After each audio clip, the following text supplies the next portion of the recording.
All right. It says it's recording. It says it is. We should be good. All right. I hope so. All right. So we've got a very, very, very special guest today. Got my great friend, Charlie Morgan.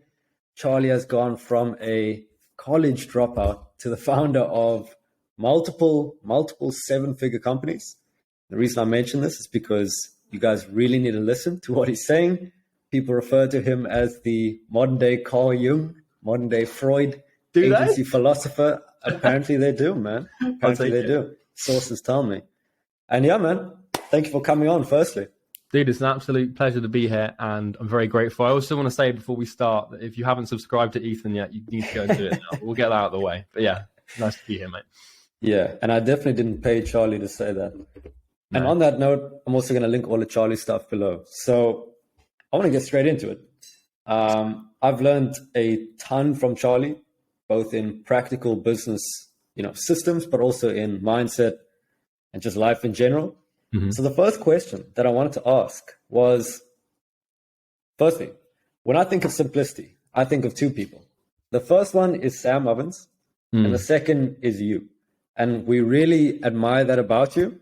So I wanted to ask, where do people overcomplicate business between the stages of around 10K a month to around 100K a month? It's a good question. Before I answer it, can I tell people who I am? Because a lot of them won't know. Oh yeah, go ahead. That cool? Well, so my name's Charlie, as Ethan introduced me. I mean, Ethan introduced me really well. I've built a couple of multi-seven-figure businesses. The company I run is called Imperium Acquisition, and we help people systemize client acquisition. But to answer that question, so where do people overcomplicate business the most between 10 and 100 grand a month? All right, so the complication is born in the conception of the business itself. And what I mean by that is it's not what you start doing at 10 grand a month or 50 grand a month that complicates it. It's the initial conditions of the business itself. So when we started Imperium Acquisition, Bo and I, we had the foresight to engineer the business to be as simple as possible with the least amount of complexity. So there's no moving parts, and it's very lean. So it's not about what you do at 10 or 50. It's more about what you do at 0 and how you envision the thing being built. Now, complexity is exponential, and what that means is it works on like an exponent. So adding one thing to your business might only increase the complexity by 10%, but if you add a second thing, then you might increase it by 150%, right? So it's not like 1 + 1 = 2. When it comes to business, if you add two things, you can increase the complexity significantly. But ultimately, the biggest mistakes people make in terms of complexity, whether it is at 0 or at 10 or 50 or 100, is product and niche. So if you have more than one product, you make your business infinitely more complex. And if you have more than one niche, you make your business infinitely more complex. So Bo's my business partner. We have a rule of thumb. And it's more of a principle that we use in business, which is just one of everything. Yeah. And what that means is like, we have one product, we have one offer, we have one payment plan, we have one sales script, we have one contract, we have one website, we have one funnel, we have one YouTube traffic, basically one source of traffic. We have like one appointment setter with multiple accounts. And like when you just have one of everything, you've only got to manage one thing of everything. Whereas if you had two products, then you suddenly have two contracts, two sales scripts, two pricing plans. And the complexity is infinite if you're not careful. So I'd say that's like, as opposed to what people complicate specifically, it's that. But I would argue that like the thing that is easiest to overcomplicate is the actual process of delivering results and the product. Because people just add features and random stuff to their products when really you can keep it super lean. So I guess that's where I see things being complicated. And I appreciate the comparison to Sam Ovens. I don't think there's much of a higher compliment than that, to be honest. Yeah. He is the GOAT. Yeah. Yeah. 100% agree. 100% agree. And then in terms of streamlining your actual delivery, how have you worked to do that? And more specifically, when you were running your initial agency, and I probably should have introduced you with that, but either way, first time podcasting. Yeah. How did you do it with the Done For You one specifically? Yeah. So the Done For You business that we used to run is called Northflow Consulting. Yeah. And at its peak, we had anywhere between 60 to 70 Done For You clients, paying anywhere between like 1 to 3 grand a month. So it was a sort of 7-figure business. Now, the thing with the Done For You business at that level is I can tell people watching this that it's not fun. you have 70 headaches basically. And it's quite hard to manage that. Now, so in terms of keeping the service delivery as efficient as possible with a high volume of clients, once again, it comes down to keeping things super simple, but it's also like inside of your offer, what are your deliverables, and keeping that as minimal as possible. And it's also about having a niche, right? So because we were working with gyms, we could essentially like, if we would know, like, we would know what offers would work, and we'd have 1 or 2 offers depending on the gym that we'd use. And then we also would have the ad copy that worked, the subject lines, the titles that worked. And really, like, service delivery became more of a case of copying and pasting stuff and having to think. Because, dude, if you have to think every time you sign a new client, like, you're asking for trouble. So engineering proven things and then relying on fractal patterns, so like businesses that look like those businesses you can just copy and paste across. That's exactly how we did it, to be honest. So if you help the same person, you have one niche, you can get to a point where it's so simple, where you're just copying and pasting delivery between each client, because you're pretty much doing the exact same thing. It's also about like the big bottleneck becomes support. Because, like, you know, if you're not careful, like you've got like 70 people like screaming at you every day. And so it becomes about setting clear boundaries and clear methods of people getting support. So like one mistake people make when they start getting clients is giving their clients their phone number. Like, oh yeah, just like message me on WhatsApp or something, or like, you know, here's my personal email. Like, you need to have like a streamlined way of supporting clients, because if it's decentralized, then it's just chaos. So no, 100%, I agree. And even with, you know, 5, 10, 15 clients, you already start feeling like a customer support rep. Yeah, it's easy to fall into the trap of just like too much support. Yeah, 100%. So would Slack be an okay thing, giving them your Slack? Well, so we used to use WhatsApp Business, and that's how we would handle it. That's what we found to be the easiest way. We tried Slack, but the thing about Slack with our old niche is that the niche just doesn't use it. Oh yeah. So like with gyms, like if we tried to onboard them into Slack, they just wouldn't use it, and then they wouldn't ask for support, which would mean we wouldn't be able to solve problems, which means retention would drop.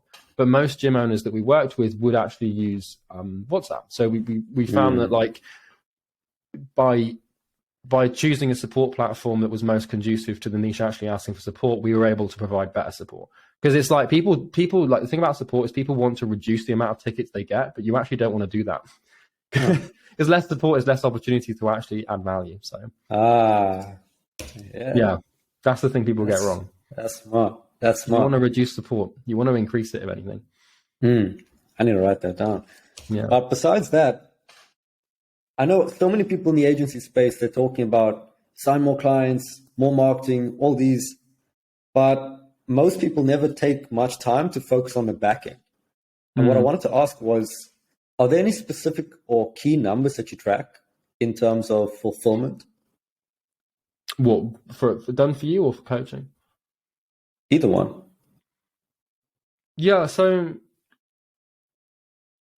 I know how Amazon does it, right? So Amazon basically tracks, and I can loop this back into how we do it in a second. But Amazon's primary metric for tracking the effectiveness of their customer support or their overall systems is how many support tickets are opened per unit of goods sold. So like they look at it like that, because ultimately, like, if someone's happy, they're not going to ask for support. And if they're asking for support, they're already pissed off, right? Yeah. So that's how Amazon does it. We kind of do a similar thing, but the truth is that, like, for the current business we have for Imperium acquisition, we don't have a metric really for logging it. That's because we've got quite a lot of clients and it becomes impossible to track. But the main one that we would look at is the refund rate or the dispute rate, right? Fortunately enough, our refund and dispute rates are like less than like 0.1% at this point. Yeah. So it's not like, you only really need to track things that can create problems. So we don't spend too much time tracking that, because it's not where our attention needs to be, because it doesn't, sure, there might be ways to improve it, but ultimately, like, we never run into problems. It's not a bottleneck. When we were doing the done for you thing, we would really just track it by how many months someone would stick with us for. And that was the primary metric that we used, but we never got too fancy with it, really. Like, it's more about, like, if someone does leave, you find out why. And then like what we would do is we'd have like spreadsheets And we would always know like the main few reasons as to why someone would leave, like not enough leads, or leads aren't good enough, or the quality's not good enough, or someone offered it to me cheaper. And then you can just tally up why people have left. And over doing that for like 3 months, you can start to get a good understanding of like why your clients are leaving. And that's the only way to improve service delivery, is to understand like why people are like not finding it valuable anymore, because then you can fix that. But that's sort of how we did it. 100%. King of spreadsheets. Mate, I love my spreadsheets. Bro. By the way, do you want me to put a proper light on my camera? Because I think it's sort of like dark. Sure, man. I'll just back it on real quick. Yeah, go ahead. You're assuming you can edit this bit out? We leave it in, man. Organic. Yeah, just leave it in. Why not? If you're watching this, just skip by a minute or two. Yeah. It'd probably be better if I just... I should have done it before, to be fair, but... Hey, man. These are good questions, mate. These are good questions. Alright, let's try that. Hey. That's more like it. Better? Yeah, I think so. I can't even tell the difference, to be honest. But oh shit, it was annoying me. Go on, carry on. All right. Either way, what was I even talking about? Anyway, in terms of simplification, a big one, obviously, simplifying the business. That's very necessary. I wanted to ask you, how do you simplify your personal life? How do you optimize that? Ooh. Well, that's a really good question. So I think it's going to come down to the individual. You have to find out what your vices are at the beginning. I think that like the best, if you're a guy, the best place to start is with your relationship or your relationship with women, because that will get you. Like if you have you can't have a complicated work life and also a complicated personal life at the same time. And most of your personal life complication will come from things like relationships and stuff like that. I think that like also being able to routinize and systemize like what you eat is important. I use a meals delivery service in the UK called Lions Prep, because then I don't have to think about what I'm eating, which can be a massive sort of time sink. But at the same time, like you kind of just have to look at like, where's your time going if you're not working? What do you hate doing? And then just get rid of those things. It's not massively complicated, but it's really just going to come down to like what you're eating, who you're hanging around, who you're sleeping with, and whether or not they're a complete nightmare. And if you just clean those things up, and you just like, if you are in a relationship, you just make sure that it's like a low maintenance one. That's the thing about relationships. Like it needs to be low maintenance. Like if you're with a woman or a man who is like infinitely difficult to deal with and they always want your attention, then it's just a complete no-go. So I think that's the main thing, is the relationship thing. But I like to keep things really simple, man. Like I try not to like introduce wacky shit to my diet or change anything. So do you have any SOPs for managing your girlfriend? No, I don't. But I've got some heuristics, but I don't know. I'm joking. I don't know. It's not something that needs to be managed. It's like there are things in life that shouldn't be like routinized or systemized, and a relationship is certainly one of them. However, I do annoy us from time to time where like if we go on a meal, like if we go out for dinner or something, like like restaurants annoy me because of how inefficient they are. Like I'll be like, I'll tell her like, look, babe, you need to have picked out what you're going to eat before we get in. She's like, no, but I want to like wait. And then she'll be like, oh, but I don't know if I should get this cocktail or this cocktail. And I'm just like, just pick. It doesn't like the margin of pleasure is so insignificant here. Just pick. So that's one thing. But I mean, at the end of the day, like I understand that that's borderline psychopathic. So you can't systemize relationships, and if you try, things they don't go very well. Yeah. I'm not surprised, to be honest. But in terms of vices, I know a lot of people, and I say a lot of people like I don't include myself because I'm obviously perfect, but a lot of people deal with like social media, phone addiction, potentially even like going out partying. Do you have any, I would say advice, but any systems that you put in place to mitigate like social media phone use? Yeah, just get rid of it. Get rid of it. Yeah, I don't have any systems for mitigation because I just don't use it. Like I think if you're at a point in your life where you want to focus on your business and you've got a vice like, I don't know, like drugs or alcohol, or something like that, like there's no point in trying to manage it, because you don't manage it, it manages you. So you just have to fucking remove it. So I don't have like Instagram on my phone. I don't have TikTok. I don't have Twitter. I don't have Snapchat. Literally the only two like outbound communication apps I have on my phone is WhatsApp and iMessage. And even then, hardly anyone has my number, so no one can contact me. But I just feel like you want to, like, social media increases your surface area. And like surface area, basically, it's like a term in maths. It's like how much space does something have when things can come into contact with it. Yeah. So like if you run a business and like you've got a goal and an objective, like you should know or be able to deduce what you need to do to achieve that goal. And then it's just a question of time. So like I know what I need to do to get to 8 figures, right? I've got it all mapped out. I've got the structure in my head and I can see what I need to do. It's just giving it like, 6 months. And the thing is if I go on Facebook, I naturally just immediately increase my surface area to which new ideas that are probably wrong can flow into my mind. Because I can guarantee like 95 to even 99% of the content you expose yourself to on social media platforms is going to be, it won't help you achieve your goal. So it's like, why would you go on them? It's like, if your goal is the main thing you want to achieve, why would you let some hedonistic pleasure interfere with something you really want? So yeah, I don't really have any methods for mitigation. I just don't go there. 100%. Yeah.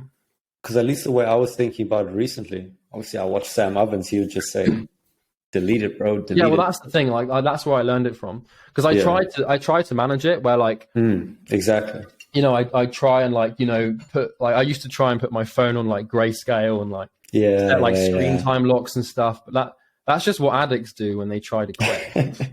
So it's like, if you were trying to quit smoking, it's like any of these other addictions that prevent you from achieving goals or being healthy or having a life you want. It's like, if you're a full-time alcoholic, it's like, what do you do to mitigate your use of alcohol? Well, if you've got a problem, you just completely go cold turkey, you remove it. And your brain will scream and kick and cry, but ultimately you just have to do it and be cold with yourself. So it's a lot easier than just putting like the alcohol in the other room. It doesn't work because it's there. So I'm just going to pull my curtain. But it doesn't work. It's not something that is. It's not like the only way to truly manage an addiction is complete removal, in my opinion. Speaking of your opinions, to get to where you are. Yep. Sorry about this. Let's go there. Yeah. You probably, just based on the numbers, if you're doing better than 99% of people, you'll probably have unique opinions. What do you believe that most other people don't believe? Any off the top of your head? There's a few. So like, the first one is that anyone can be anyone. And that like so there's two main ones. I'm going to write the second one down before I forget. But the first one is self-solidification, right? And that's, I believe it is honestly like the biggest tragedy of the 21st century, is where people believe they are who they are and that's it and they can't change.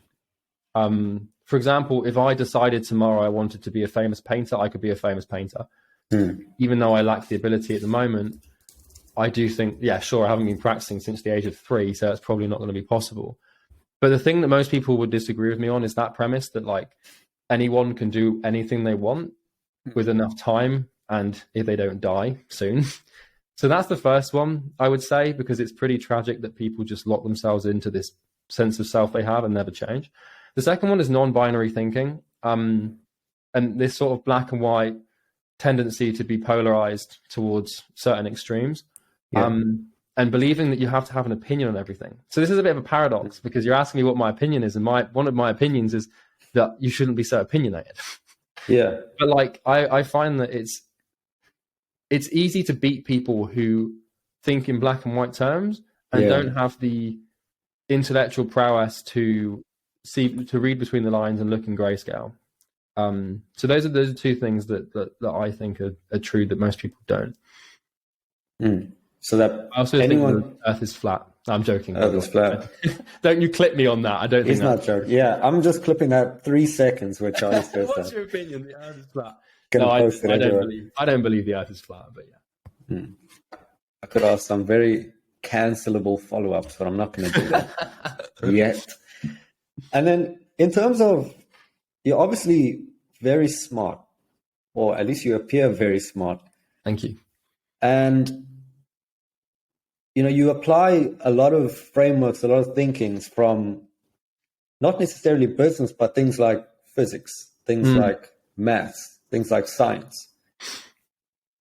Was that intentional? And how have you found it to be beneficial in business? Yeah. So what you're referring to is called multidisciplinary thinking. And I don't think you necessarily do it intentionally, because it's something that you can't help but do if you understand like the key ideas. So yeah, I mean, if you understand like the core disciplines and the core premises of those disciplines, like biology, chemistry, physics, maths, systems thinking, all of that good stuff, and you truly understand it, and you give it the efficacy it deserves, then what you'll start to do is you'll start to see the world through those lenses, and it's infinitely valuable. And multidisciplinary thinking is something that, this is actually another thing that I would have added to that list of like things I believe to be true that other people don't, is that like, if you silo yourself to like one discipline, then you basically like you can only see like 1% of reality. So like the way I like to see it is like, when you're driving on like a highway and like you're trying to overtake someone, but you've got a blind spot and you can't see, like you have to sort of like lean around the corner. Like that's how most people are going about their lives. But when they do the overtake, they can't see like the whole window. If you don't understand like physics, for example, or let's take an easier one that's more relatable to business, like biology. If you don't understand like natural selection, interspecies competition, like energy conservation, like if you don't understand these basic ideas, then it'll get you, because someone that understands those things, it might seem weird, like, well, why the hell would you need to know that? But yeah, so I think that like you don't do it intentionally, but like this is what happened when I built EasyGrow, which is our product, where I had to make a series of videos called Acquisition Genesis, which explains my paradigm for acquisition. Because I was thinking about like, how the hell do I teach people how to get clients? And like, for basically 2 years, I'd been giving people the copy and the scripts and the sales scripts and all that stuff. And like, it works really well. But like, I was like, what's the thing that really moves the needle? And I was like, oh, well, I need to teach people how I created all the strategies I created. Well, where did that all come from? Well, it came from my paradigm. And that's using those ideas. So yeah, it's pretty damn important. It really is. And I've been finding that myself throughout business as well. And it really is unintentional. For example, thinking in first principles. I do it all the time now. Yeah. Exactly. Yeah. Yeah. And I was about to go on to that. I mean, I've used it constantly and I didn't realize that I was using it. Just breaking things down to like, what are we actually doing? Like outreach is just showing something that we have to people that want it. And like, it's pretty much that simple. And I think that's what you've done a huge amount of in client acquisition. I mean, what's it? In EasyGrow? Yeah, in Acquisition Genesis. Like Acquisition Genesis. Yeah, so I had to bring it back to the first principles. Because if you don't have first principles thinking is a framework where, for people watching, where you basically deduce the thing you're dealing with down to the core pieces of the puzzle that cannot be disputed further. And like I realized with client acquisition that like really all it comes down to is like human, right? Because you need to have a human because you need someone to convert. So you have to have a human, and then you have to have a trigger or a stimuli. So a stimulus is something that you expose to the human. And then when you expose the stimulus to the human, you get the action. So the three things that basically client acquisition is literally just stimulus, right? Which could be a piece of copy or a sales script or something. Stimulus plus human equals action. And the action is the actual conversion through a series of like psychological stages to get to the client. And it took me like months of thinking to figure that out, because you can't see it. But once you have that framework, you're like, shit, I can actually reason up from here. So yeah, I mean, I do it all the time, and I do it by accident now with first principles and stuff like, and it becomes extremely useful because then you can actually start to make decisions and reason with what is objectively true as opposed to what you think is true. Because those are usually two very different things. 100%. And it's really like seeing things that other people don't see. Like you said, the blind spots. People are just looking at the surface level, being completely confused. And you're just like, yeah, but you're just doing that and that. Like, oh, and that comes with hindsight. You know, like for example, on coaching calls and stuff, where people ask me these like questions with all this context and stuff, and I'll just give them like a 2-word answer and just be like, so what? And they'll be like, oh yeah, I don't have to even think about that. It's like, it's very useful to it's also the critical thinking ability you need to have to do that is pretty good. And like I say pretty good, but you need to have it where, like, if you're dealing with, like, if I'm dealing with a client, let's say they run a marketing agency, it's like, what are the first principles of a marketing agency? Like, if you boil that all the way down, like, what is it? Well, the first one's going to be the niche, right? And then the second one is going to be the problem, right? So, like, what's the niche you're serving, and what's the problem of trying to serve them? And if you define those two things, you get to the core of the problem really quickly. So, 100%. And before we go on to Easy Grow, because we just mentioned that, on the coaching calls, right? I was obviously on Imperium's calls, and there's tons of people. Obviously, you faced a wide array of questions, some good, some very not good. Yeah. What should people be asking more of on these calls? Good question. So the best question I've ever had on a coaching call is, and this is one that I thought of a while ago, and I was waiting for someone to ask me, and they finally did. And the golden question is like, what question would you ask yourself if you were me? And that's like the best question, because it forces the person that you're learning from to condense all of their knowledge into a question. And that puts the person into a pretty difficult situation. But in terms of what people should be asking more of, I think it's less about like, that's what really, so you've done the same thing to me. You put me in a real bit of trouble. Let me think, because I think you need to know. All right, so here's the thing. Here's the thing. You ask questions around the existing problem you have, right? So people come in and they're like, oh, Charlie, like, I want to, like, what do I do if this happens? It's like, well, has it happened? No. So why are you trying to solve a problem that you don't know exists? It's like, you've only got so much time and energy and cognitive capacity and fucking mental kilojoules that you can invest into your business. So you better bloody invest them into the actual thing you need to invest them into. So instead of like a specific answer, it's kind of like you only ask questions on the problem, and then you get the knowledge you need to solve the problem. You then apply it. You solve that problem through the application of the knowledge. Then the next problem manifests, and then you ask questions around that. So that's how it should be done. 100%. Yeah, that's a great answer, by the way. Thank you. Because it's just solving the direct problem, the problem that's actually in front of you. Yeah, dude. Right, people ask me like the most random stuff, like, "Hey, Charlie, like, what is the best book you've ever read?" It's like, I see that one all the time. Yeah, it's like it's a good question to ask, because sure, then you know what book to read, but like knowing what book to read isn't going to solve the most important blundering issue that you can see in the business right now. And like, you know, if someone's like, let's say the problem is sales. Let's say they've solved the appointment booking problem. If the problem is sales, it's like, and they're like, oh, I just can't close deals, right? And then you need to be like, well, why? And then they'll be like, oh, because like I don't know. Well, why? It's like, well, you don't know what you don't know, so you need to go and learn sales.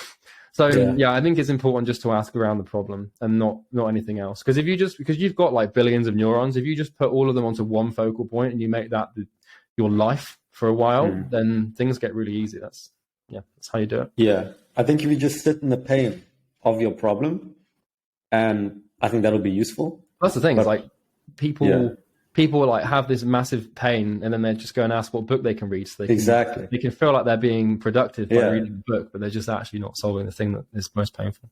Because I see everyone asking, Charlie, what's the best book you've read? But then it's like, for what?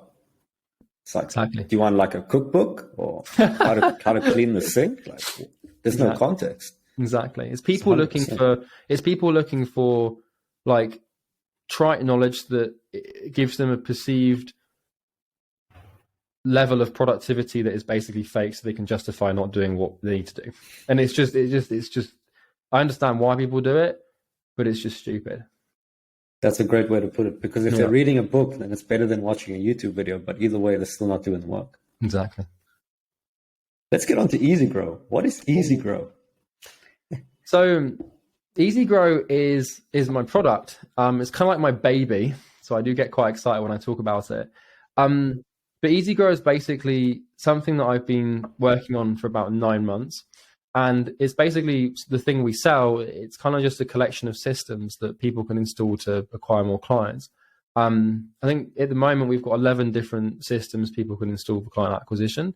But dude, we cover everything, man. We've got like 6 outbound systems, 5 inbound systems, 1 paid system. We've got a sales system. And then obviously we teach the paradigm and the mindset stuff as well. But yeah, that's how it works. And we also guarantee 20 clients, which is pretty much unheard of. So it's going really well. Yeah. Guarantee 20 clients, but you'll wire them 5K.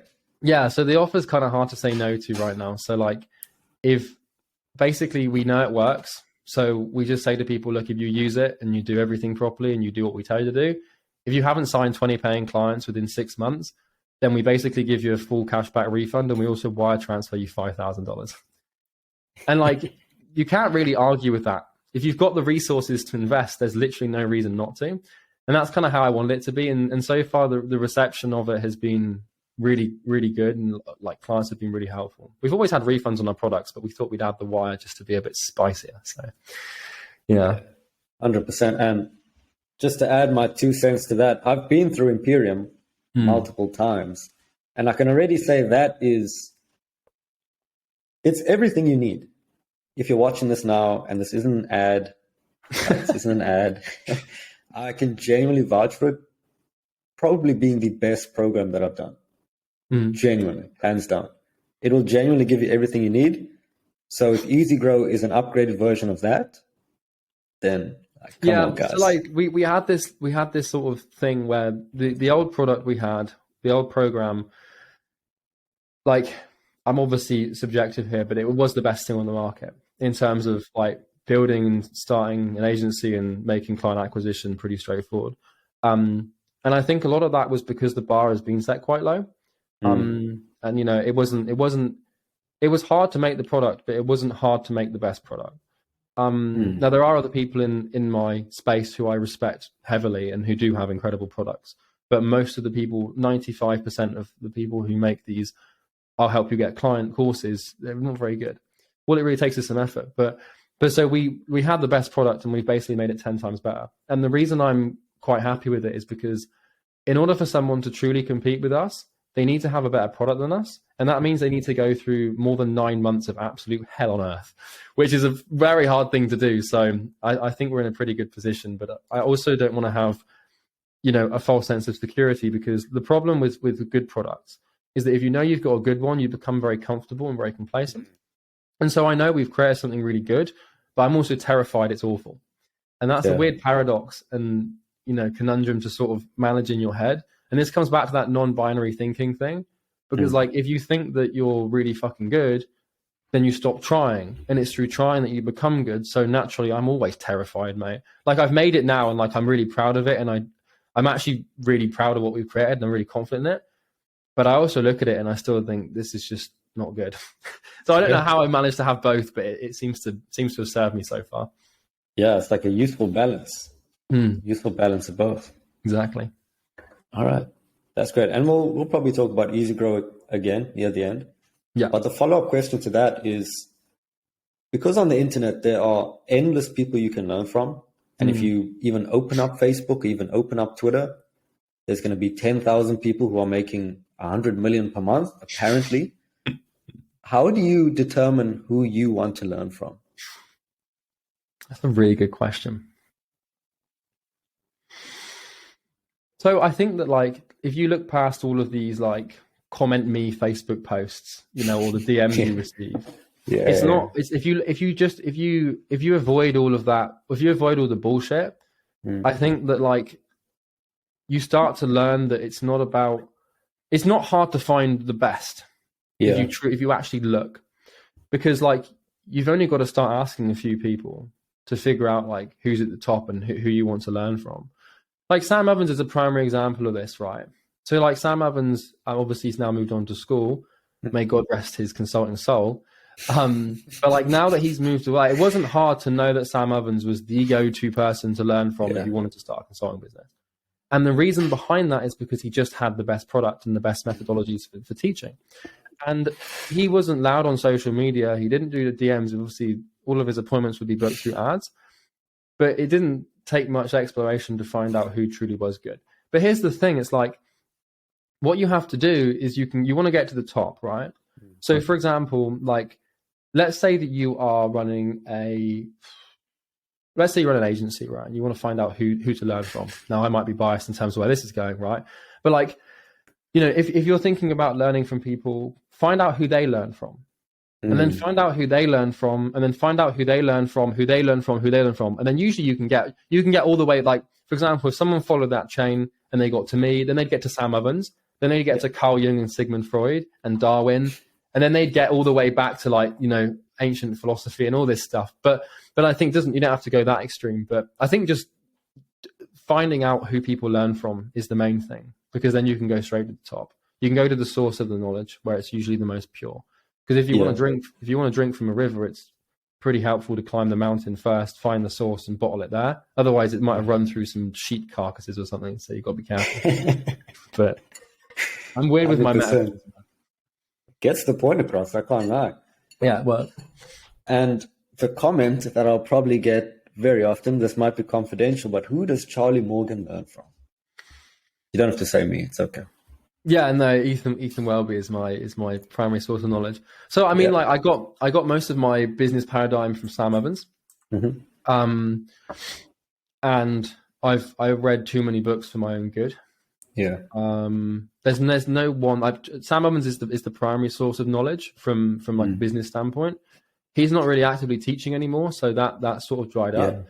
However, this is going to sound extremely egotistical and narcissistic, but I'm learning a lot just by doing my own thing. Like, for example, when I was building Easy Grow, I think I learned more about client acquisition than ever before. And it was just through the application of my own thought. I didn't read a single book in the last 9 months whilst I was building. So I think that, like, you what I've learned is that you know a lot more than you know if you just think. You just reflect on it. If you just reflect on stuff, and it's like the first principle thing. Like, I didn't know I knew that, but I was acting it out. So yeah, that's the main source of knowledge. Man, I've got so many questions. Fire. But on that point, let's say when you were like under 100K a month with the done for you, because I assume most people watching this will be. Yeah. How did you balance production versus consumption of books, courses, information? What was the distribution like? Well, I didn't produce anything when we were doing done for you marketing for gyms. Because I was just taking action, I mean, for production. What do you mean by production? Could you define that?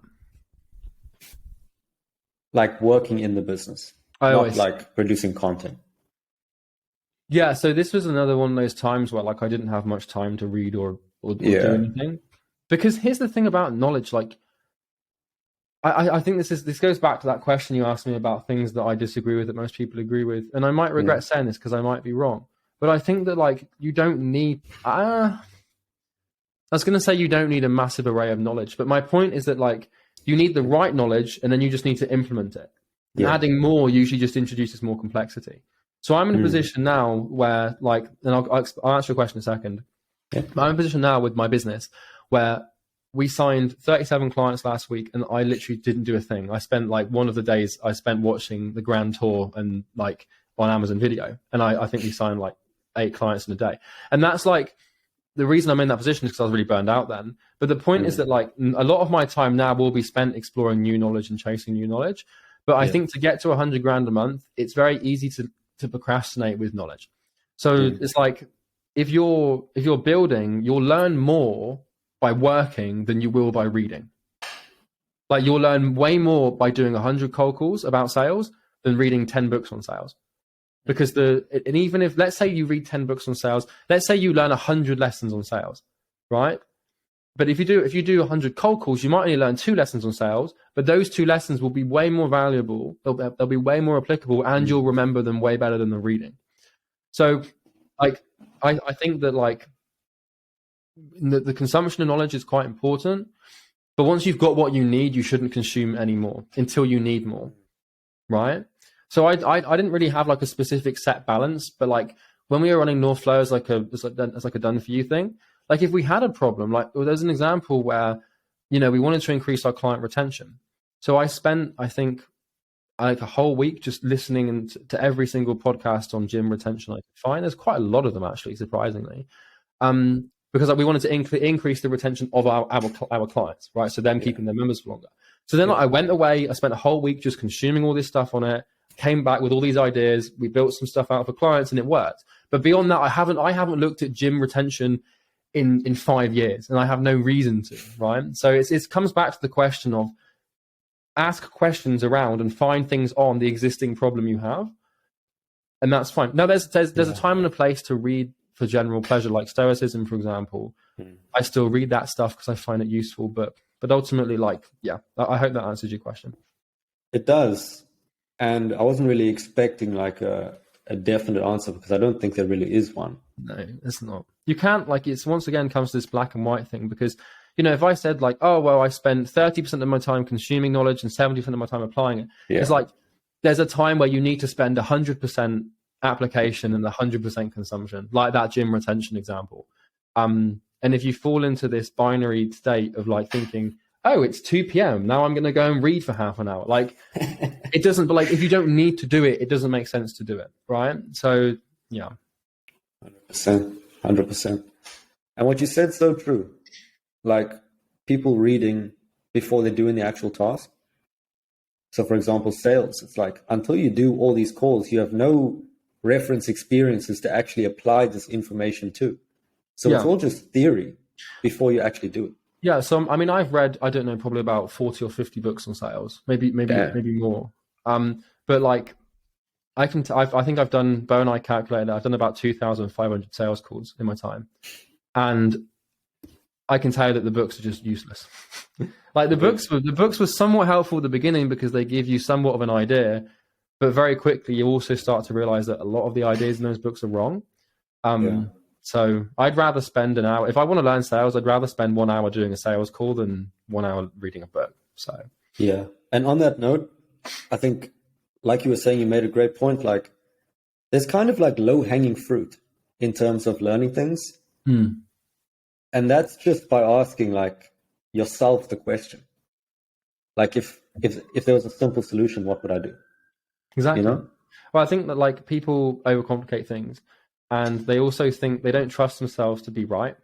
So like this is something I had with Easy Grow when I was building it, is I was like, right, I know that I'm a fucking badass at this whole client acquisition thing. I know that I have the answers up here.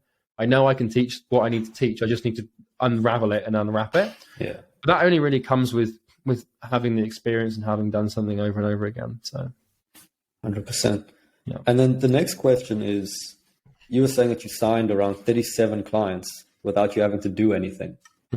What would be some practical steps that someone could take to get out of, or to transition from the glorified freelancer to having an efficient, systemized business? All right. Well, it comes down to a few things. The most important is appointment flow, right? Like if you haven't got appointment flow, nothing else. There's no point having anything else. And the main driver of your appointment flow is going to be your offer, right? So if you have a good offer, like I always say, like, I don't say this, Shakespeare said this, it definitely wasn't me, but a rising tide raises all ships. I think that was Shakespeare. It might have been someone else. I've got no idea, but basically it's a pretty good point. Let's just say Shakespeare said it. Shakespeare, yeah. Good old Shaky, mate. So rising tide raises all ships, and like your offer is the tide, right?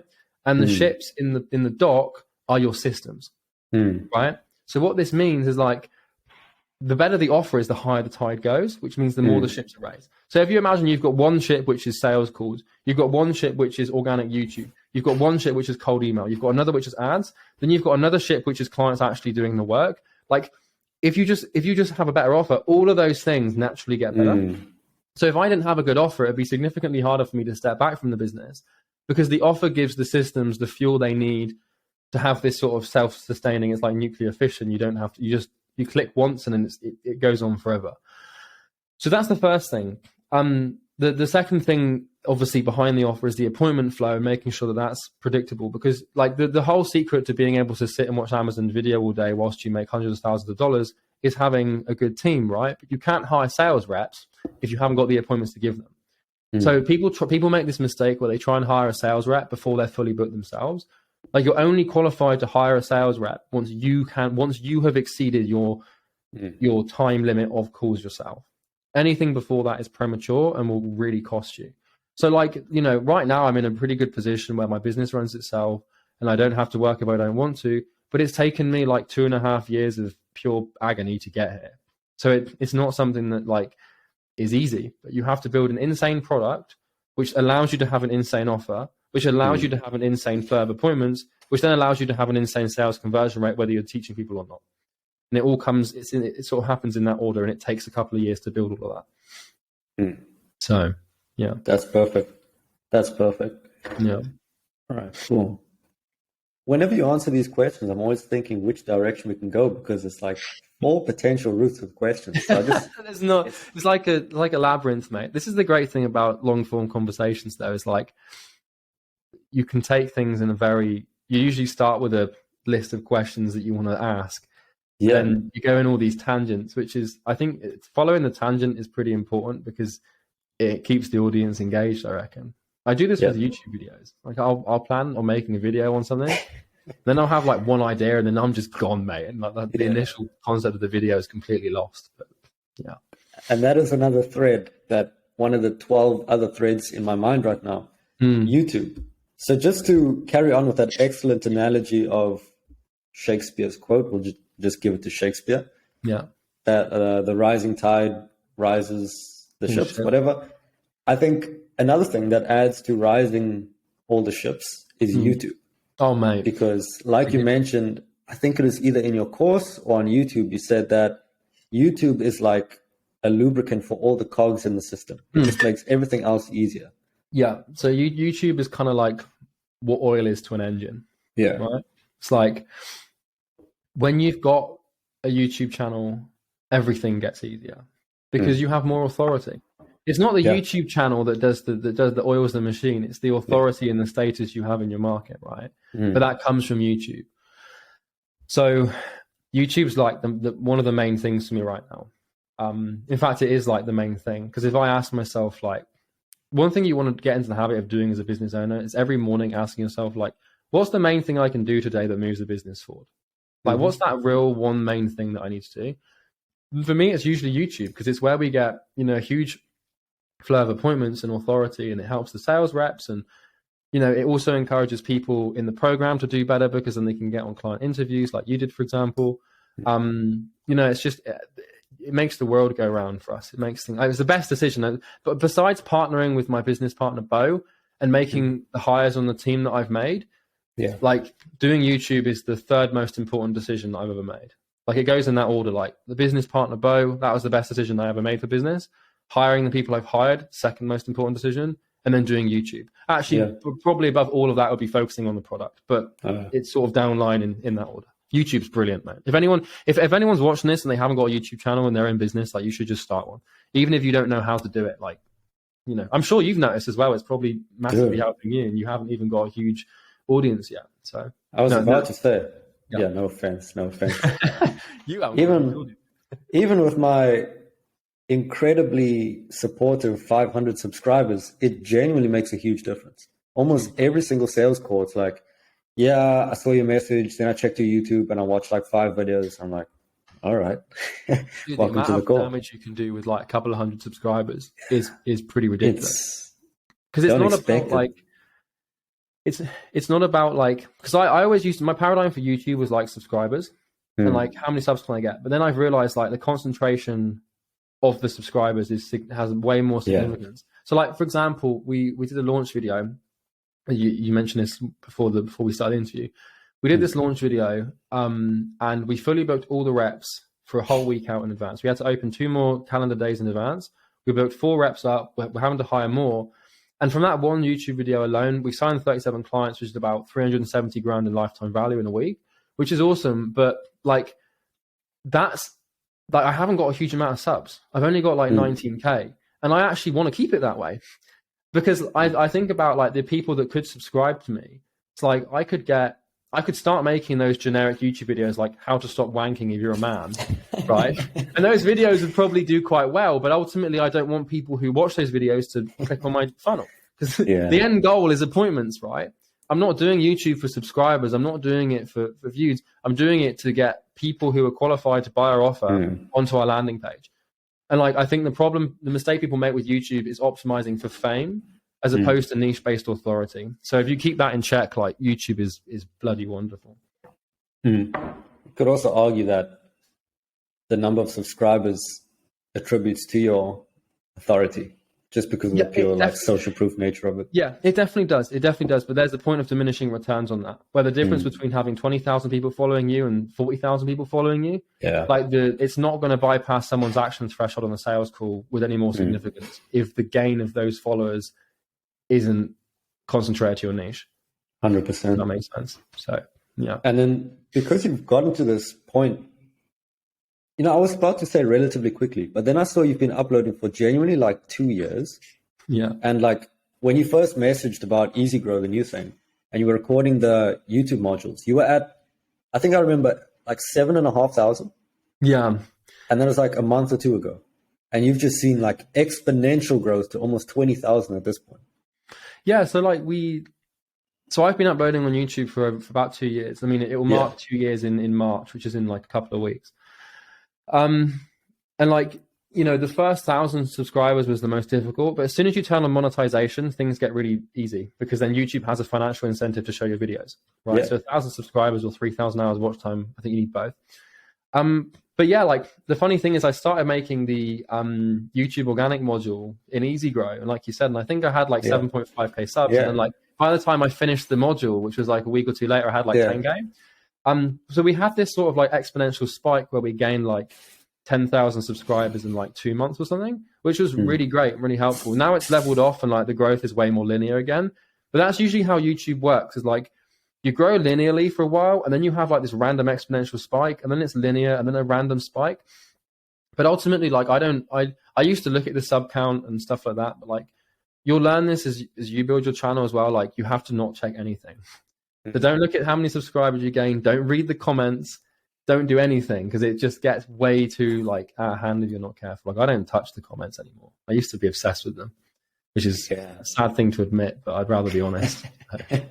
But most of the comments are like, "Love from Brazil. I love you, Charlie. You're the best." Well, that's the problem. It's a huge problem, because then you get addicted to reading good things about yourself, which is the same thing as the product. Like when a client comes to us and says that we've created a really good product, I'm always really grateful for the compliment, but I'm also like, I've got my fists up, like, I can't take this to heart, because then I'm gonna stop trying. So with the YouTube videos, like, if I ever wanted to, I could go and read like 10 comments and feel great about myself, but it's not about feeling great about yourself. It's about making great content. And if you feel like you're making amazing content, you stop trying. So yeah. And knowing what you know now, in retrospect, what are some of the things that you wouldn't focus on or focus on less? And what are some of the things that you focus on more in terms of YouTube? So I'd have built the channel earlier. Yeah. It launched. I would have started the YouTube channel. That's my biggest regret, is not doing it like a year earlier. Wow. Well, no, I think I started my YouTube channel maybe like, I started doing it properly like 6 months after we started the business. So that was pretty quick, but I wish I'd done it sooner. In terms of my focus, like, so we made some mistakes at the beginning of the business, of Imperium acquisition, where Bo and I would be handling all the support personally. But that's because we were afraid. So like, I don't know when you came on board, it was quite a while ago, but we used to have like these group chats on Facebook where anyone could message me and Bo anything at any time and we'd respond. And that was fine when we had like 40 clients, but it quickly got out of hand.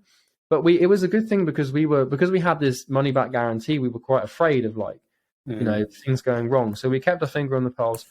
We would have got rid of that a lot faster. My second mistake on what to focus on is like finding a really good sales rep at the beginning.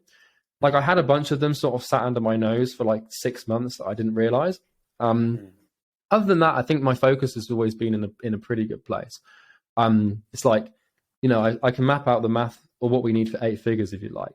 Would that be helpful? Like I've figured this out like down to an absolute T. Like there's 3 things that's 2. There's 3 things that we need. Man. Basically, if we have the best product in the market, right, which I believe we do, but we only will if we keep trying, then that's one piece. That's one of the pieces of the puzzle for 8 figures for Imperium. The second thing is 1,000 appointments a month, right? So in order to get to 8 figures, we need 1,000 appointments a month. And the third thing is a 20% sales conversion rate with a 70% show up rate. If we have those 3 things, 8 figures is easy, right? Because I figured out with the appointment flow, if you have 1,000 appointments, 70% show rate, you conduct 700, 20% sales conversion rate, you close 114 clients. You knock 20% off of that because we're doing payment plans, and sometimes people don't finish payment plans if they have certain situations, which means that realistically you're actually signing about 95 clients or whatever. If you times that by like 10K, for example, then that's 950 grand a month, which times by 12 is more than 8 figures. So like that's sort of like, if you're wondering about what I'm focused on at the moment, it's just, do we have the best product? Are we booking 1,000 appointments a month? Do we have a 70% show rate with a 20% sales conversion rate? That is now, those are the only things that I have to get right. And if I get those things right, it's just a question of letting time elapse. And that's kind of where we're at the moment. So that is beautiful. I'm going to listen back over that because the simplicity. It's not complicated, man. Like it really isn't complicated at all. It's like what's your goal at the moment? My goal right now is 200K. 200K. Are you doing done for you or done with you? Or do it yourself? It's done for you right now. Done for you. Well, first of all, you're not going to get there. That is one of my questions. Yeah. You won't. You can get there, but it'll be hell. But so I won't ask how much you're charging because obviously we don't want to discuss price before people book calls with you, for example. But like, all you have to do is you have to reverse engineer the maths, and once you've done that, it's not tricky. So that's all I'm focusing on. Like if I'm working on anything that isn't 1,000 appointments a month, having the best product, or 20% sales conversion rate, 70% show rate, I'm working on the wrong thing. So for example, I'm doing this interview with you now because it contributes to the 1,000 appointments a month, right? Yeah. And like all of my actions and decisions and all of my time and energy is put into those 3 things. And there will be other things down the line. Like you could also argue like, oh, well, you need to have a good accounting system. And you also need to have you need to make sure that you've got a good operation system. But a lot of that is negligible because once it's done, you don't have to focus on it. So ideally, like most business owners, they just need to sit down, figure out what 3 or 4 things they need to do to get what they want, and then just block out everything else. Because, dude, I get people message me all the time with like random stuff and stuff that they think I should do. And I'm just like, no. I say no to like 90% of the stuff that people chuck at me. So can imagine. Yeah. Yeah. I actually did the reverse engineering exercise twice in the last 2 weeks. Yeah. I got it down to something very simple as well. On that note, what advice would you give in terms of the transition from done for you to done with you?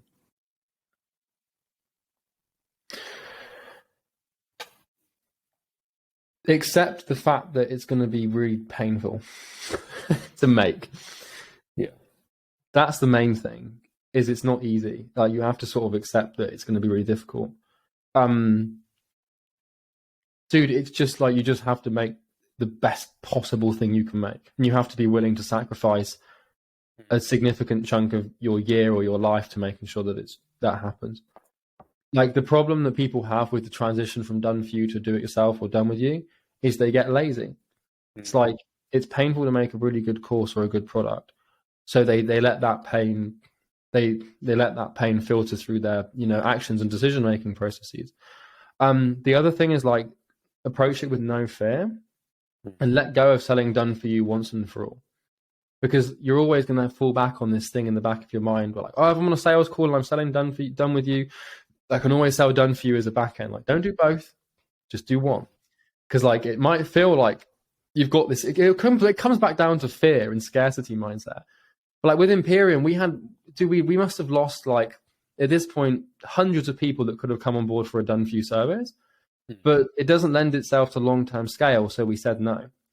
So like when you start looking at the transition from done for you to done with you, and you have to make all these difficult decisions and do this painful work, I think a done with you business, it's easier to think in 5-year time horizons. But with a done for you business, you've got no choice but to think in a few months. So when you've got like a product as opposed to a service, you can think about scale and long term. But when you're doing everything for everyone, it's very hard to isolate yourself away from the next 2 weeks because you're always thinking about working for clients and doing these things. Whereas when you've got a course, all of the cognitive energy that would be going into doing everything for people has already been completed, and then you can take all of that capacity and put it into other things. Like done for you just simply doesn't scale. It's possible to get to 100 grand a month with done for you, but it's not the thing that people make it out to be. It sounds fun. I can tell you it's really difficult. It's hell on earth. And that might be because I didn't build it properly. And I'm sure there'd be people with big businesses done for you that would argue differently. But knowing what I know now about doing like programs instead, like I would never run a done for you thing again, unless I was doing like 50 grand a month retainers. 50 a month. Well, that's where you have to value yourself at, man. It's like, you know, I know that if someone paid me 50 grand a month and I was spending like doing like a part-time role with them, like on their acquisition systems, they'd make way more than 50 grand a month.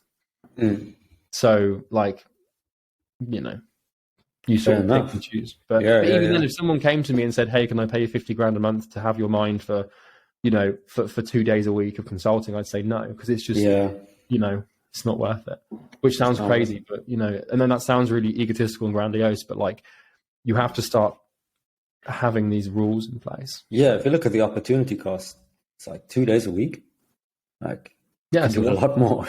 It's a lot of time. And even like 1 day a week is too much because like maybe one day of my time right now isn't quite worth 50 grand, but it will be in 10 years. Exactly. And like the actions that I'm taking now are building that opportunity in the long term. So yeah.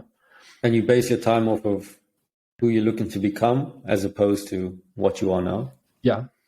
So like the value of your time, I mean, you can fall into this problem where like you think you're worth more than you are in terms of like an hourly rate. But what I like to do with my time is like I'll sort of set like what do I want my time to be worth per hour? And then what you start doing is you start making it changes the way that you make decisions, because then suddenly like justifying a meal delivery service is different. Because for me, let's say for example, I was going to do a meal delivery service and it was 10 meals a week, which means that dinner and lunch taken care of, right? It's like that might cost me $100, right? But to make those meals, prepare them, wash them up, buy them, everything, that might take me like, you know, 4 hours a week.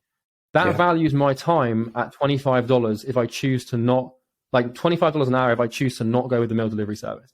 And I want my time to be valued at like 10 grand an hour.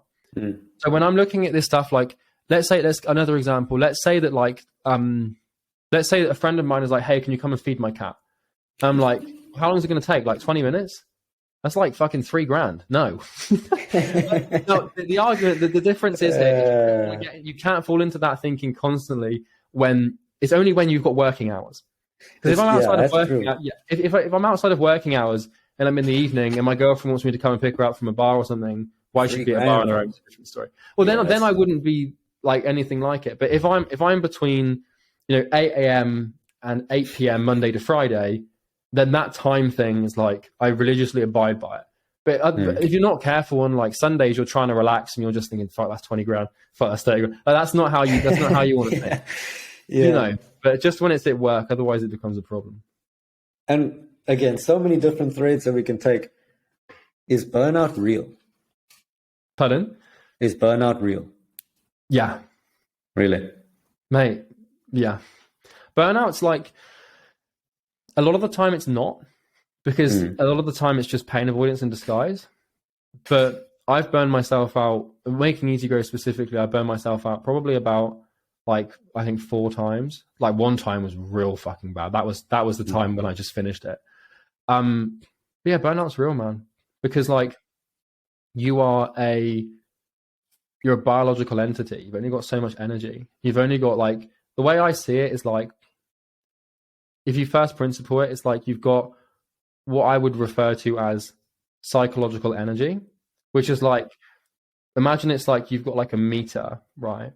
and you've got like psychological kilojoules, like or from calories that you've burned and digested in your mind, right? And like you have these reserves, and like if you deplete them and go beyond the depletion, then you enter this sort of reserve where you're sort of like, it's like working out when you're fasted. It's like your body can only do that for so long before it starts to digest its own muscles, right? If you're not careful and you starve yourself, that takes a long time to get to. But the good thing about burnout is the more you burn yourself out, the higher your reserves naturally become because your tolerance to the work is significantly greater. But I would say burnout's real because like you've only got to work like 7 days a week for a month and do 12 hours a day to find out that that's true. It's definitely real. 100%. And your version of 12 hours is probably very different to other people's version of 12 hours because yours is focused. Theirs is, 2 hours of work and then like 10 hours of... The funny thing I found about burnout is I'm way more susceptible to burning out when my days are filled with multitasking. So when I've got like just a singular focus and I'm just all my energy and mind is just on one thing, then it's fine. But it's when I've got to do lots of other things at the same time or start making other decisions and doing other things. So an example of this, and this isn't typical traditional advice. When I was building Easy Grow, I stopped going to the gym. And that's like part of the reason. There was other individual health reasons like long COVID behind that. But part of the reason I stopped going to the gym is because it meant that I could simplify my diet away from having to like make all these decisions. It also meant that I wasn't thinking about what sort of training I was doing. Now I would still supplement that with walking like 5 kilometers a day. So I was still moving, I was still exercising. But like it sounds extreme and that's sort of why the program is the way it is instead of it being so good. But like, I didn't want to like, because I find that when I'm in like, when I'm working out, I'm still thinking about it. And that's quite healthy because you want to work out. But if you're just trying to go like, really hard on one thing, then yeah. So anyway, like you said, the 12-hour, like an hour, I could do in 1 hour what a normal person could probably do in 6. It depends on like what they're working on, what they're focusing on and stuff. But you do naturally become more efficient as you go. But now I haven't got much to do, which is a different sort of situation. So, so yeah. That's fair enough. Have you burned out before? I don't think so. Really?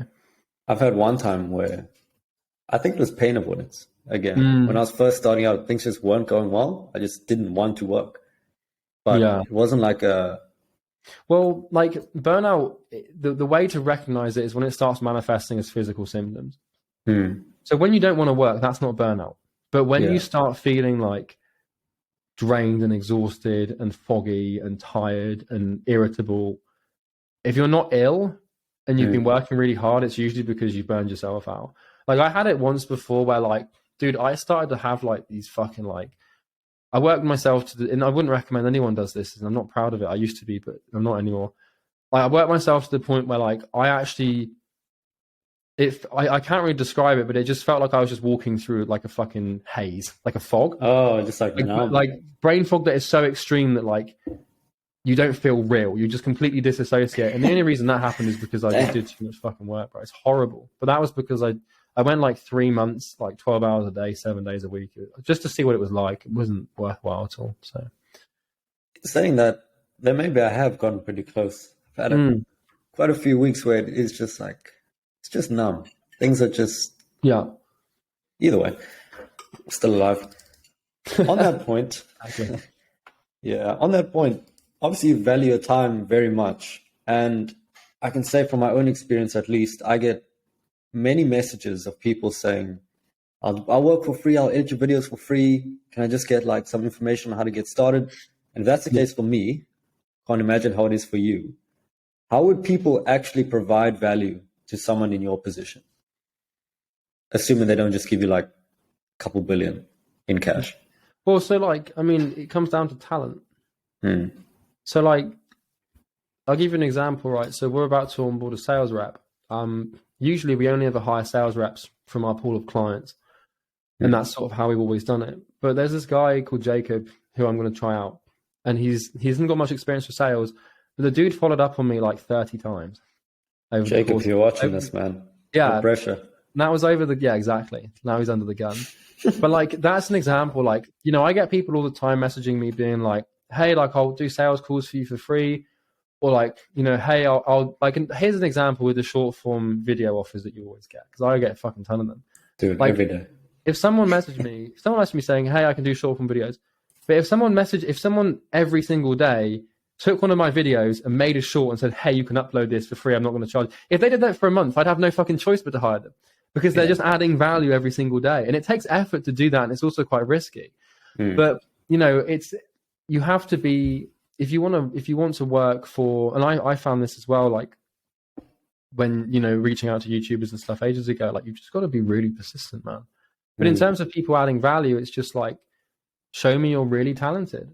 Like this guy who's we're about to onboard as a sales rep, he said, hey, give me a Calendly event and I'll book you calls for free. Don't even tell me what to do. I'll just do it. And he did it.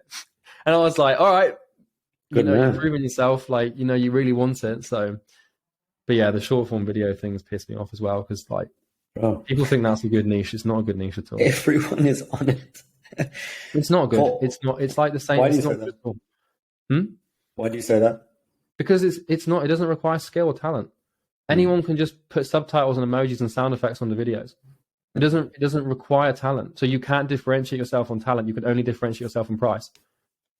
So like the short form video offer thing is a race to the bottom, because with media buying or with organic attraction or consulting, it requires genuine, like your understanding can go really deep. Now, there's an element of this where, yes, you can get incredibly good at short form content, like Hormozis, for example. But even then, the cap at which someone can produce something great isn't that good. And it's not hard to become extremely talented at it, because it's just like you're taking 30-second clips, you're putting some viral music in the background, you're then putting some subtitles in, then you're introducing like some emojis here and there. You shake the screen every now and then, bang. Anyone can figure that out.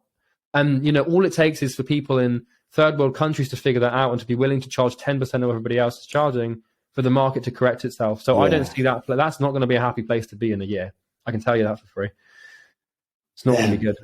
But you, dude, like I get like 5 people a day telling me they can do short form stuff. Oh yeah. And then I'm like, well, how much per video? They're like $100. I'm like, yeah. It's like there's like 10 other guys waiting to do it for free. Exactly. So to all the guys watching it, as much as I love you guys, you heard Charlie. Well, the reason people want to start those businesses is because they're not very painful. Yeah, it's pretty easy. Like, all I've got to do is edit videos. That's easy.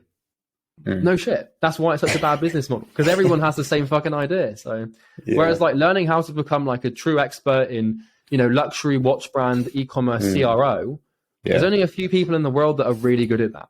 Yeah. So, you know, so that's the point. 100%. And then the last few before we wrap it up. All right. Let me think what a good one is. Why are you cooking? Let him cook. I try to keep it. No, don't want to get you cancelled now that you're almost at 20K. Dude, if you ask me anything you want to ask, and no, I'm kidding. I don't have any cancelable questions. I'll answer it in a political way that I cannot be cancelled. Try me. Yeah, like a politician. I actually don't have any. That's fair. What I wanted to ask is specifically on partnerships. So obviously you said becoming partners with Bo was one of the best decisions that you made. And I recently partnered with someone as well. He's probably watching this. Shout out to him. But I wanted to ask, do you have any advice for people who do partner? Yeah. So, all right. Well, the first thing is like, I'm going to write the second point down, otherwise I'll forget it. Yeah.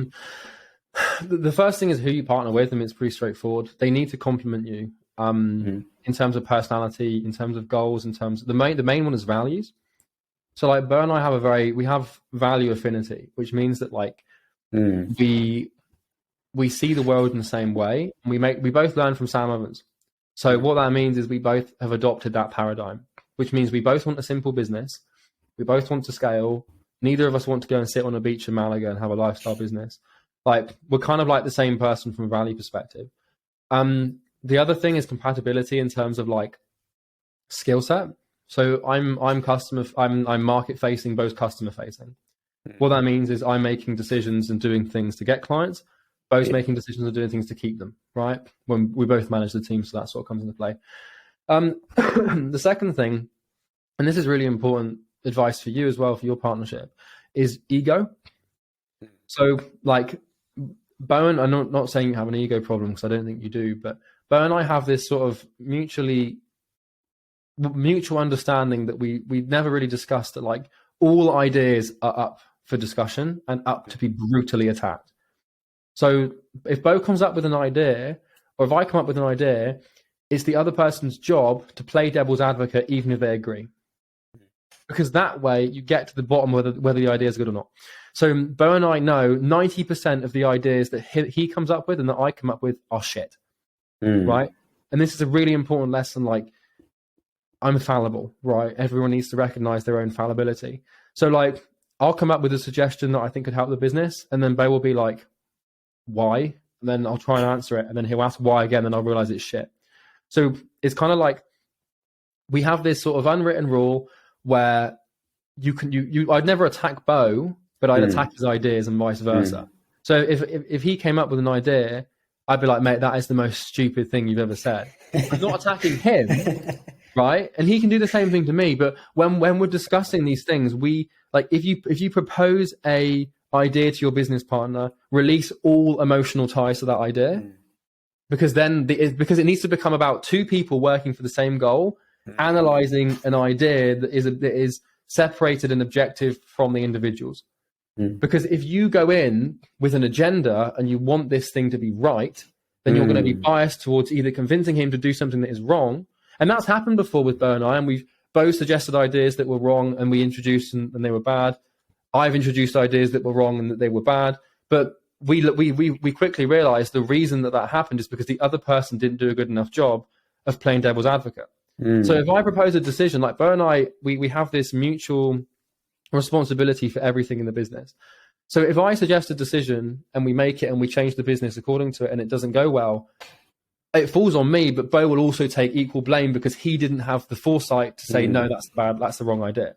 So it's this sort of like mutual responsibility for everything. But more importantly, when you do propose ideas, that the ego is completely removed. Because if I'm afraid of offending Bo, the partnership falls apart. So, you know, we have like Bo, I would consider Bo to be like my best friend, which is weird because it's a business context. Yeah. Like, ironically, I've still not met him yet, right? But I've talked to him every day for the last like 6 years. But at the same time, I'm able to ruthlessly attack his ideas and vice versa without any ego. So, yeah, that's the big one. That's some really good points. Yeah. I think one thing that I could see from myself as well was coming up with an idea, thinking this is the best thing ever, and then going in with the agenda of, I need to persuade him that this is a great idea, as opposed to, let me give the honest idea and see what he says and get feedback on it. Ideas with agenda are just mistakes. Exactly. Because like the more you want to convince them to do it, the more likely you are to be wrong. Yeah. So like, you know, like, but that's one thing that I've learned. And I got very lucky with Bo, you know, as far as partnerships goes, it's once in a lifetime partnership sort of thing. But that's how we manage it. Shout and out also to Bo. like the other thing as well is we run all personal purchases through each other. Right? So I'm not talking about like, Bo, I want to buy a chocolate bar, do you mind? But like anything that we would buy for ourselves through the business, like a train ticket or a hotel or a fucking pen, is run through the other person. And usually it's like, yeah, mate, it's fine. And I don't think I've ever said to Bo, no, don't buy it. But like, it's that sort of mutual thing where like the money we've got on the business account is ours, it's shared. And no matter how small the purchasing decision, we will still run it through each other, because it's just, yeah, I just think that's another thing that is pretty helpful. So yeah, especially with that AMG. Yeah, so I was telling Ethan this, like, I want to buy a C63S AMG, which is actually a stupid idea, right? And like, Bo was like, fuck no. And I was like, and this is the thing, this literally happened this morning. I was trying to convince him. I went in with an agenda, and now in hindsight, I realized that I was like, I want to buy this C63S AMG. He's like, how much is it? I was like, $50,000. And he was like, well, why do you want to buy it? And I was just like, well, I just feel like it'd be cool to have. And he was like, well, does it do anything good for the brand? And I was like, well, not really. It's just a personal, stupid decision. Marketing. And then it started to dawn on me, like, as I was trying to justify it, I was like, oh, this is just such a stupid idea. Because I don't need it. It's like, it would be ego. So it's just, and Bo's done similar things before, not in terms of purchasing decisions, but like similar sort of stuff where I've just been like, no, like, why? And then he's like, oh shit, yeah, that's why. Fair enough. The last question that I want to ask is, what does the next 10 years look like for Charlie Morgan? What's the grand plan? Well, hopefully I'm alive, touch wood. Yeah. But assuming all goes to plan. So the mission is still to make client acquisition easy, right? Mm-hmm. And I think that the level of my wealth will inherently associate itself with the level at which I solve that problem, right? Mm-hmm. So it's whether or not I'm doing it for agencies or coaching consultants, or if I'm doing it for international corporations, for example, different kettle of fish. However, our next step is, and I can sort of break down the strategy, not in full, but the next step is to get Easy Grow, our single product, to 8 figures. That's the first objective, and that will probably happen in the next 3 to 6 months because of the trajectory we're on right now. It's 1,000 appointments a month, 20% sales conversion rate with 70% show rate. The best simple math. We've already got the best product. We just need to keep making sure that we don't slip and we keep adding things to it. We've already got the show rate and the conversion rate. We just need to add 2 or 3 more reps with the existing system, and the appointments are just going to flow in. I know I can book 1,000 appointments with my eyes closed, so I know we can do it. It's just a question of waiting now. So once you set the variables and you achieve them, then you just wait. And then also making sure that we don't add any other stupid shit to the business we don't need to add. So once that's done, I have got something exciting that I'm not going to share, but we're going to be working on another product. You got to keep some secrets. I'll tell you after this. Right. There's something we're going to work on after that milestone has been achieved. We'll also probably introduce a mastermind to the business. With the mastermind, Easy Grow, and the new potential product, we should be able to do 20 million a year in revenue. Probably on, if we're careful with it, 70% profit margins, because that's sort of, we sit at like 75% margins at the moment. Yes. So there's no reason why we can't hold that. Beyond that, I mean, Bo and I intend on moving to Dubai because the efficiency of income is just impossible to, like, So it's hard to sort of stay sane when you could be paying 0% tax, but you're actually paying like all of this tax. And then beyond that, it will be there's some other stuff we're going to work on, but for now, I'm just focused on getting Easy Grow to 8 figures. And then once that's done, next product. But this is the problem that I've got now, and I'll close with this, and this is a very unique problem to have, but now that I've set these variables for my goal, which is best product, 1,000 appointments, 20% sales conversion rate, so show rate, I haven't got anything to do because we've got the product, right? And I can add to that and I can do more on that, but it's not a full-time job. I know how to get the appointments and I can do that, but it's not a full-time job. And the sales reps take care of the rest. So I'm in a very unique position now where the more action I take on the business, the worse the business gets. Wow. Because now I could take 80 hours a week and start adding all sorts of stuff to it. But by doing that, the business will regress. Because there's a point, and it's weird, but and Bo and I have come to terms with this, that the next couple months are about boredom. And now we've got to have the discipline to not work, which is so fucking weird because all I've known is work. But the thing is if I'm working full time on the business, I'm working on things that don't matter, or I'm adding things that don't need to be added. Wow. And so that's what I'm trying to handle at the moment is not having, because I've built Easy Grow, right? I was, locked in this room for 12 hours a day working on the thing.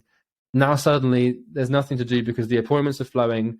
We've got the conversion rate and the show rate, and we've got people working on the product. So what do? It's I could go and start, adding more stuff. I could start a podcast. I could make another YouTube channel over here. Why don't I start doing TikTok more heavily here? Why don't I start working on another module for the product here? But we don't need any of that stuff to get to 8 figures. And if we do, it will actually inhibit our ability to get there or maintain it because it adds operational drag. So now I have to just sit on my hands and do nothing, which is fucking weird. And I've never been there before. And you'd think it's a luxury.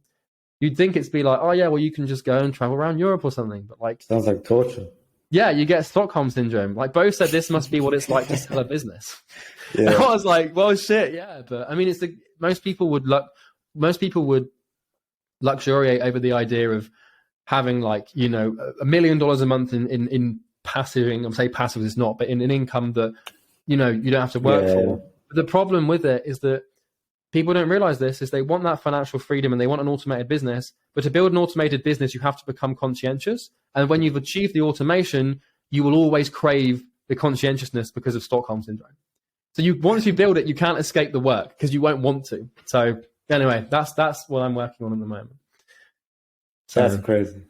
That's so interesting too. But it's a paradox. Yeah. Yeah, it really is.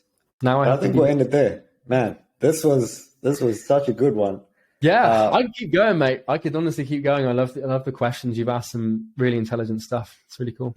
Well, let's get another one booked in and we can keep going. But I have to hop onto a sales call quick. Yeah, see, this is the thing. I'm looking for shit to do now. Okay. No more questions, mate. I've got nothing to do. In all seriousness, I really appreciate you having me, man. Am I allowed to pitch my thing? Do you mind? Yeah, man. I was about to say, what's the call to action? Where do people find you? Yeah. So, well, I was going to say pitch my thing as in like where people can find me. Pitch it. Yeah. So if you just go on Charlie Morgan, type in YouTube, that wouldn't work. If you go on YouTube and type in Charlie Morgan, I'll pop up. The main thing is just check out the YouTube channel. And if you're not familiar with myself, I'm really glad that you're here, and you know, I hope you can subscribe, and hopefully I can add some more value in the future. And then if you do have some interest in working with us or investing in the systems we have for client acquisition, every YouTube video I post has a funnel in the description. It's a sales funnel. It's designed to sell you something. I'm not going to bullshit you and pretend it's free training, right? But ultimately, if you just check me out on YouTube, that'll be the best place to find me. Do it, guys. Do it. Cool. Does EasyGrow have a website, or do they use the funnel in the YouTube description? Funnel's the best place to go. I mean, we've got a website, but it just takes you to the funnel. So, So yeah. Fair enough. Other than that, Charlie, man, it was an absolute pleasure. What a pleasure. Thank you again. I really enjoyed it. You take care, mate. Cheers, everyone.